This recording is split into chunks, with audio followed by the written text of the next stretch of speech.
Hey, welcome back. Let's work on testing out our elbow flexion with pronation, checking out to see do we have enough motion there for a good, sufficient, adequate front rack position.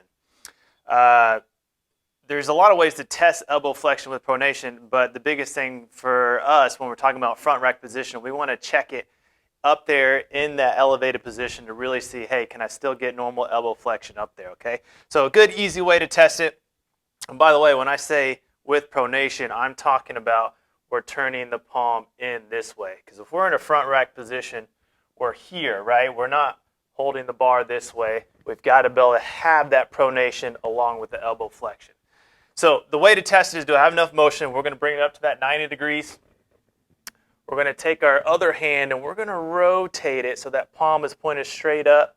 You can loosely close the hand. And in that position, with this up at 90 degrees, you should be able to push it down and knuckles should touch the shoulder, okay? It might take a little bit of overpressure there, and that's okay, especially you guys with your big giant biceps. You know who I'm talking about. You may have to push a little bit harder, but if it's you just feeling that soft tissue approximation, that's okay.